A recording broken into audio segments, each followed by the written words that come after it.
Prime Minister Khan, thank you very much for joining us. Let me start by asking you your assessment of the situation in Afghanistan right now with U.S. troops almost completely out after 20 years.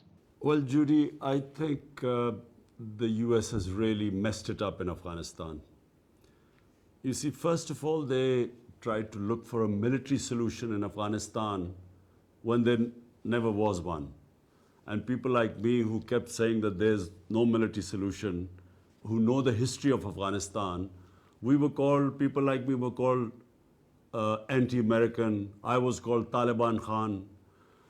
For anyone who objected to this way of, I don't know what the objective was in Afghanistan, whether it was to have some nation building or democracy or liberate the women, whatever the cause was, the way they went about it was never going to be the solution.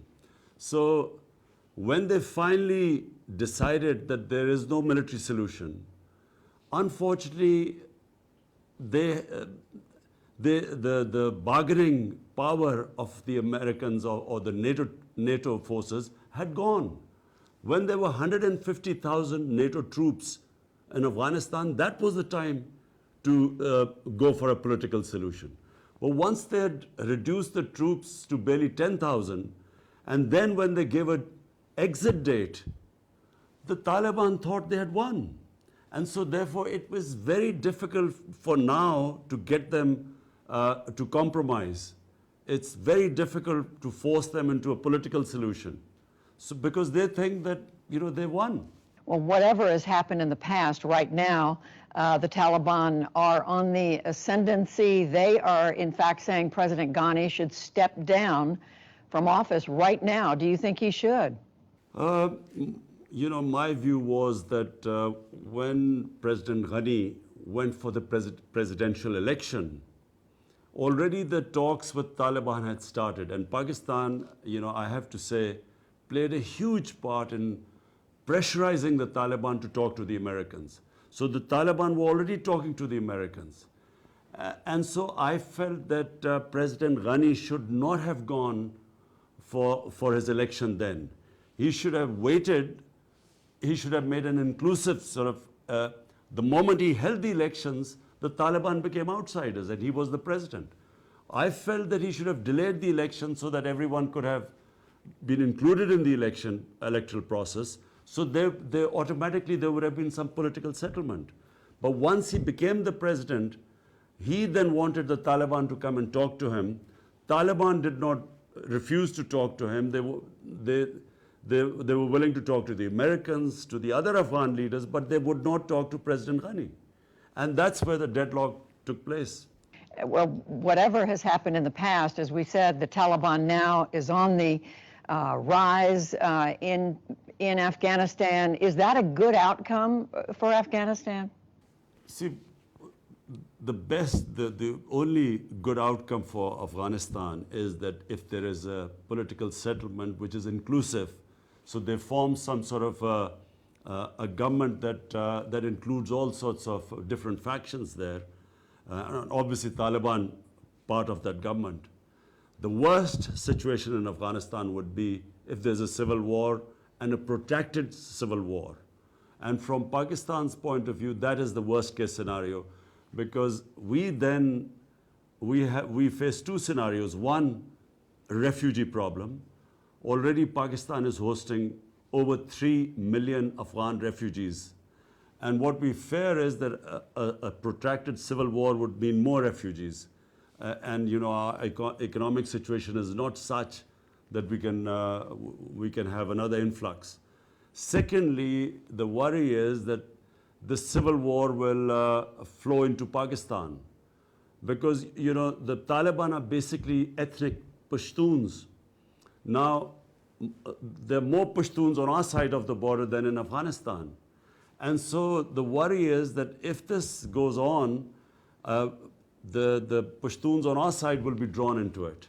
So that also is the last thing we want.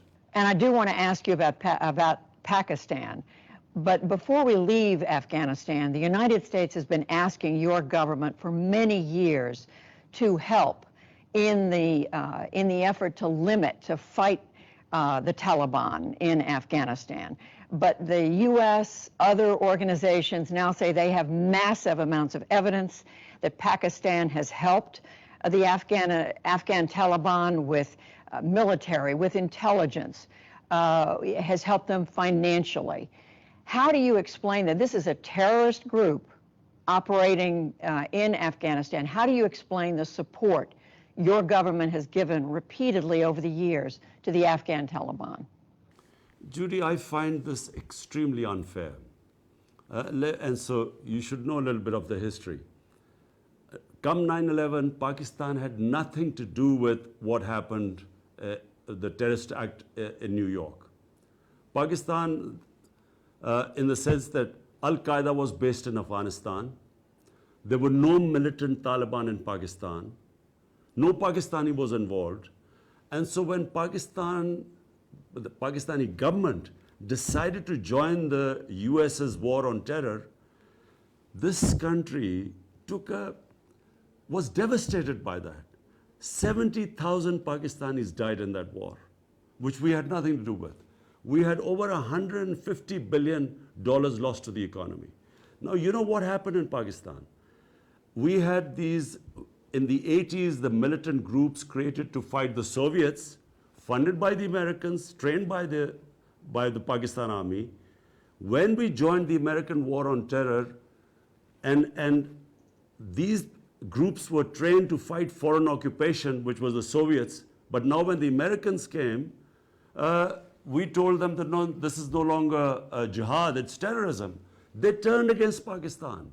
So at one point, Judy, we had 50 different militant groups attacking the Pakistan Army and the security forces. So we, as I said, lost 70,000 people. To be blamed for NATO and US not succeeding in Afghanistan, I find is extremely unfair. It's not the only thing that's blamed, but it's an important thing that's blamed, in that the Afghan Taliban has always been able to have a safe haven next door in Pakistan. And again, the U.S. says it has mountains of evidence that your ISI, other elements of the Pakistan military, have helped the Taliban in Afghanistan over the years. Just in the last few days, there's a report 10,000 Pakistan fighters have crossed over the border to help the Taliban in this most recent fighting. So this is going on right now. Judy, for a start, this 10,000 Taliban, or they call, the Afghan government said, jihadi fighters have crossed over. This is absolute nonsense. Why don't they give us evidence of this? Firstly, let me just go back. When they say that Pakistan gives safe havens, sanctuaries to Taliban, where are these safe havens? When we say there are 3 million Afghan refugees in Pakistan, who are, by the way, the same ethnic group as the Taliban, Pashtuns. Now, there are camps of 500,000 people. There are camps of 100,000 people. And Taliban are not some military outfit. They are normal civilians. And if there are some civilians in these camps, how is Pakistan supposed to hunt these people down? How can you call them sanctuaries? Time and again, Pakistan has said, please take back these 3 million refugees. Huge burden on our economy. But Afghanistan was never in a situation. There's more or less been constant fighting for almost 40 years. So therefore, Pakistan is left with these refugees. Amongst these refugees, if they are Taliban fighters or supporters, how are we supposed to know? And we have been saying this time and again to the US. Are you saying there's nothing that Pakistan could be doing to stand up to the Taliban after all these years? And again, the border has become almost porous for Taliban to be able to go back and forth. Let me ask you, Mr. Prime Minister, what relationship do you want now with the United States? You've said under no circumstances would you allow the U.S. to set up the CIA to have any sort of bases in Pakistan to support counterinsurgency. But are you saying no cooperation with the U.S. To fight terrorism? Judy, let me first clarify. the border between Pakistan and Afghanistan is 1,500 miles long. It is one of the most mountainous countries, and it never had a border. This is called the Durand Line. People freely crossed from one side to the other. The tribes were divided by the British when this border was made in 1947. So there was never any border. Now, what Pakistan has done, in order to stop these accusations that we are sending in people from here, this is the first time the border has been fenced. We have spent a huge amount of money to fence 90% of the border today. And finally, we will have a complete border there where there was nothing before. Now, when you say about US having bases for counterterrorism, please let me make you understand this. When a country loses 70,000 people and is bankrupted by this war on terror, when we joined the US after 9/11, we do not have the capacity to have any more fighting within our border, any terrorism within our country, because when we were in the height of that war on terror, which Pakistan joined, there were suicide bombs taking place all over the country. The businesses collapsed, tourism collapsed. So what we do not want to be is part of any conflict. Now, if there's a conflict going on in Afghanistan and there are bases in Pakistan, we then become targets.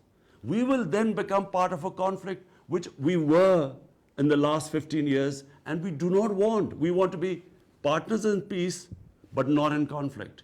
So are you saying, what sort of relationship do you want? What do you expect from the United States at this point? You're looking for a trading relationship. What is it that you want your relationship with the United States to be after this very fraught period of the last 20 plus years? Well, Judy, the last relationship was transactional. Pakistan was more like a hired gun. The US says that we paid you, gave you aid, and that's why you were fighting this so-called war on terror. Pakistan, on the other hand, felt that here was a country which had no need to be part of this war.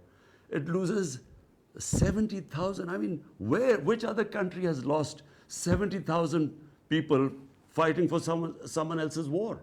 So Pakistanis felt that here we were fighting US's war, our economy devastated, aid was minuscule compared to the amount of money we lost in the economy, and yet we were blamed for the failure in Afghanistan. This is the Pakistani point of view.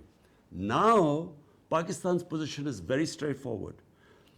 We want to help, and we have helped, getting the Taliban to talk to the US, got them on the dialogue table, and this will be vouched by Zalmay Khalilzad, who's the American point person in Afghanistan and dealing with the Taliban.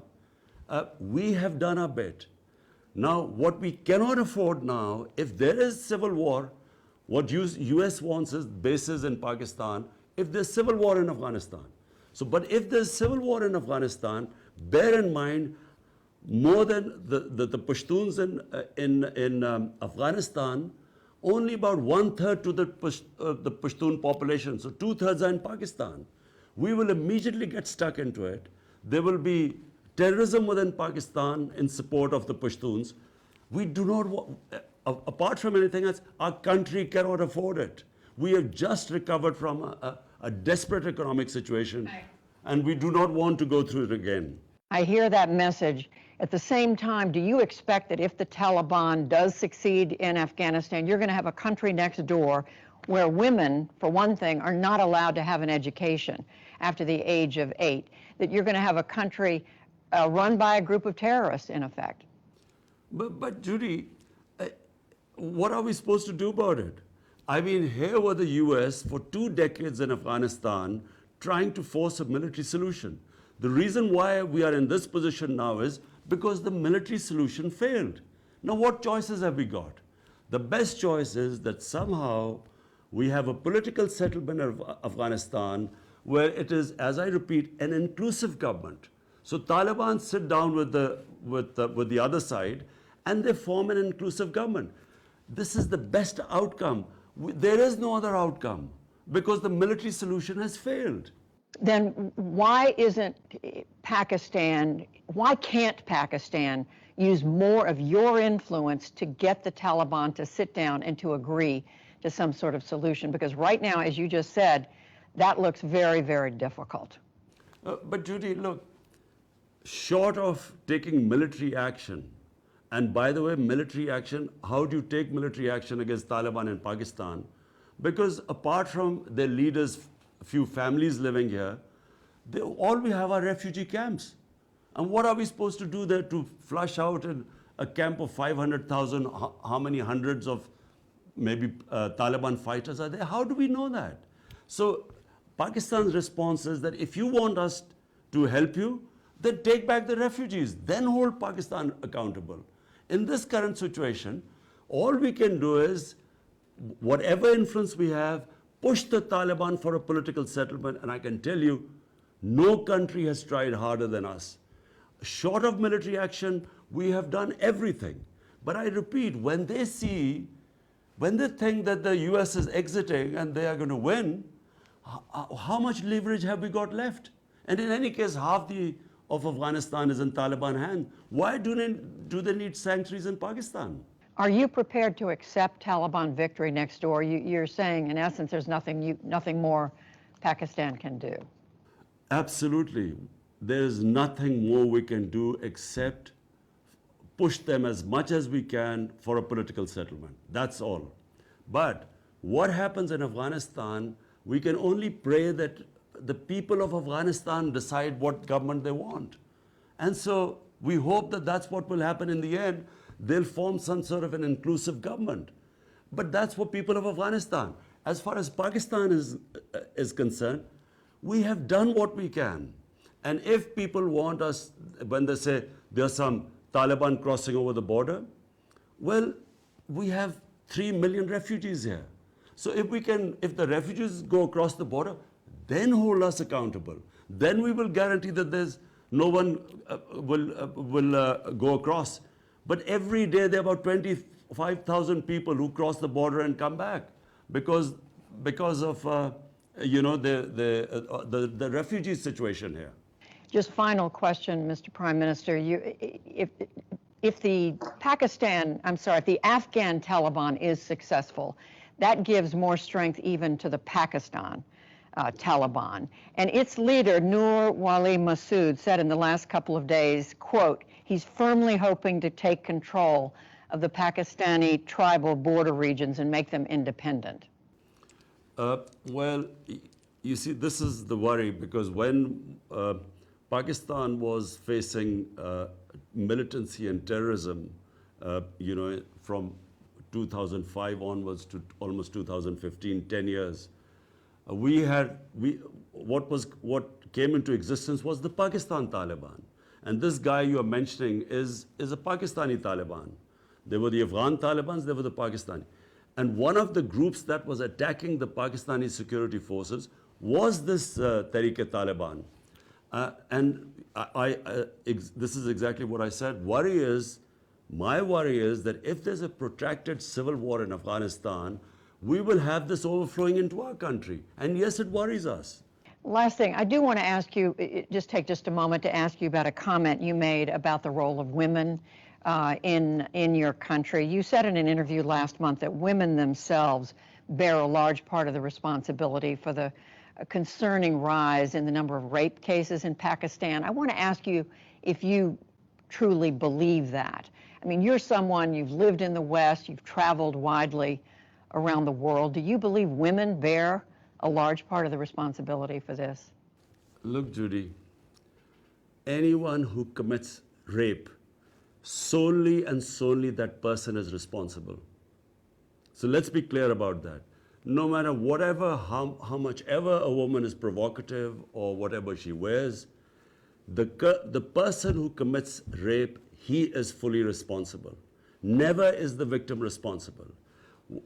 My comments were completely taken out of context. They were simply talking about Pakistan society, where we are having a sharp rise in sex crimes. And sex crime does not include just women. More than rape, child abuse, which is going through the roof. So my comments were in that context, and it was, I used the word parda. In Islam, parda does not mean just clothes. And parda is not restricted to women only. Parda is for men as well. It means bringing the temptation down in a society. This is what I was talking about, and it was taken out of deliberately. And I have to say, because I know all the interviews I've given, never would I say such a stupid thing where a person who's raped is responsible for somehow. It's always the rapist that is responsible.